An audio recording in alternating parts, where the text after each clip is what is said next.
Welcome back. The race is on to extract critical minerals in Canada. Here's what you need to know. The feds have identified 6 critical minerals to focus on that Canada is rich in: cobalt, copper, lithium, nickel, graphite, and rare earth elements. All are essential for greener energy technology, including solar, electric vehicles, charging stations, and batteries of all types. It's estimated that demand for critical minerals will jump 2,100% by 2050 and require up to $750 billion globally to produce it. Canada has some natural advantages. We already produce copper and nickel, and we have well-regulated resource and finance sectors to develop the minerals. And there's huge opportunity. It's estimated that of the $103 billion of copper reserves, we produce just 6.2%. Of the $120 billion worth of lithium, just 0.6% has been produced. Graphite and cobalt are similarly largely in the ground. Critical minerals represent a huge export opportunity, with demand approaching $800 billion by 2040 for 5 key minerals in Canada's top export markets. Price volatility is one big risk in the sector, with lithium and nickel particularly volatile. The second big risk for investors historically has been regulatory hurdles. Given the size of the opportunity, seizing the moment for critical minerals feels more important than ever. But is there a right way and a wrong way to go about it? Marisa Beck is Clean Growth Director at the Canadian Climate Institute. Thanks for being with us. Thank you for having me. And a lot of that data comes from your own research and a report to government. What's the headline message that you would say about these minerals? We know they're important for a transitioning economy, but can we also do it in a way that is respectful of our net zero goals? Yes, thank you so much. Yeah, our report, which is titled Critical Path, Securing Canada's Position in the Global Critical Minerals Race, addresses exactly those questions. Critical minerals represent a multi-billion-dollar economic opportunity for Canada and the opportunity to build Canada's energy security at home. As you mentioned, Canada has ample reserves of those 6 priority critical minerals, and those minerals really form the building blocks of many clean energy technologies that the world will need a lot more of as we're moving through the clean energy transition. So what our research looked at is how Canada can seize this massive economic opportunity ahead, and the policies that Canadian governments should implement to make sure that these projects attract the private investment that they need, that they are being developed fast, and that they're being developed with the participation of indigenous communities and with the local support of communities as well. Yeah, and the recommendations, of course, everybody sort of understands the urgency. The government's made it clear they want to move fast. They want to have, one regulatory authority. They want to have, one window kind of thing.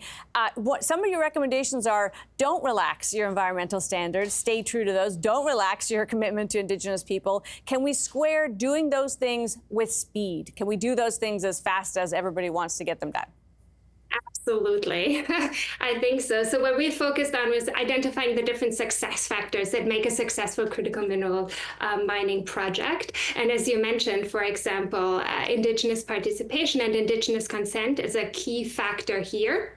And so are environmental standards and environmental protection. We want to make sure that there is acceptance and buy-in from local communities, from the Canadian public in developing these projects. And we want to make sure that Indigenous communities have the opportunity to exercise their rights to self-determination and to fully participate in the economic benefits of these projects. Overall, these measures will help building successful projects that have an easy time going through regulatory approval processes and that can be developed fast and operate without disruptions.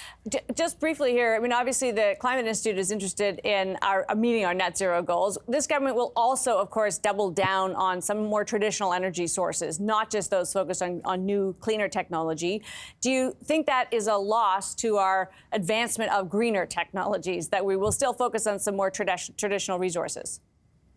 Well, we were happy to see that critical minerals might be in that list of nation-building projects. And we were also happy to see that the criteria for these projects include a clear reference to clean growth, to Indigenous participation, and of course to the projects that have the most likelihood of success. And again, in the critical mineral space, those are the ones that meet the conditions of strong Indigenous participation and high environmental protection, high environmental standards. So good to have you, Marisa. Appreciate your time. Thank you so much. Marisa Beck is Clean Growth Director at the Canadian Climate Institute. Canadian businesses are facing a wave of retirements in the years ahead. Now, a partnership between BDC and First Nations Bank of Canada will facilitate the purchase of some of those businesses by Indigenous peoples. It's a $100 million initiative that will foster wealth creation and create opportunity for thousands of business owners. Bill Lomax, the CEO of First Nations Bank of Canada. Thanks for being with us. Happy to be here. The thing I loved about this story, Bill, is this is a huge and pressing problem. There's this massive transfer of wealth that has to happen, including for those business owners. They need buyers so that they can retire. How did you come to this idea of matching that need, backed by capital, with entrepreneurs in Indigenous communities? We've been working with BDC for a while, and we have been trying to find more innovative ways to get capital out to First Nations. And this one just really made sense to me.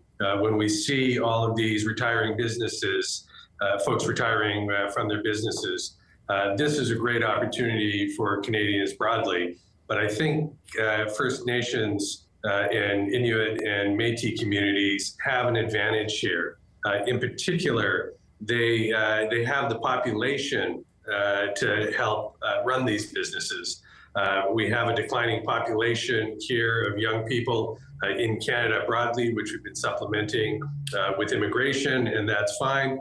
But the Indigenous community actually has a much higher young population than the rest of the community. So this is just a good match in the sense that you have folks that are wanting to retire from their business, and we can bring in the human capital to help run it. So my understanding is that you think the average size of transaction might be around $5 million. I assume there will be a range, but that'll mean there's a lot of them ahead of you. What's the kind of plan of attack for managing the process here? Yeah, so look, I think there's a lot of excitement from the Indigenous community for this program. We will have a lot of applications coming in very shortly. And I think it's just a matter of matching up with Indigenous communities that have found good opportunities and more often than not, those are going to be local for them. Maybe they'll find a plumbing business, or they'll want to buy a hotel, or they'll want to buy some kind of operating tourism business in the area where folks are looking to retire and want to see that business stay community centered. A lot of times people put their heart and soul into these businesses, and they don't want to see it go to some group that's maybe outside the region. And so I think this is, again, a strategic advantage for the nations in that they will be operating these locally, likely to keep all of the management in place and supplement it with their own folks to help run the business. So I think we'll get a lot of applications from communities all across the country over the next little while. And over the next while, we just announced this, but how quickly do you think we start to see, there's a kind of a natural attrition rate of how these businesses become available, but will this actually maybe start creating transaction flow? There's always some transaction flow. We already have people talking to us about businesses that they think could fit under this program. And so I don't know that this will force folks into wanting to retire. But for those who are ready to do so and to hand their business off to somebody else, this program is ready and waiting to move forward. So I do think we will likely see an arc, because a little bit of that hockey stick up as we go along, because we have to get out to the Indigenous communities and market this program, let them know that it's available so that they can start to look at what's happening in their area. So I would say probably the next 6 months, we'll see a lot. So good to have you, Bill. Appreciate your time today. Great to talk to you. Bill Lomax is CEO of First Nations Bank of Canada. Coming up, the new government is already speeding up decisions that had been in limbo, but at what cost? That's still ahead. But first, brand extension is getting new meaning and a bit of a stretch as the hosts of the popular Smartless podcast launched their own wireless brand. Smartless Mobile is backed by the three hosts, Will Arnett, Sean Hayes, and Jason Bateman, who are flush from a deal with SiriusXM, reportedly worth $100 million. Though Arnett is Canadian, the service won't be available here. But you do have to wonder about the erosion of goodwill the trio may face. We're thinking there's a big difference between someone entertaining us and sending us a bill. We're back after this.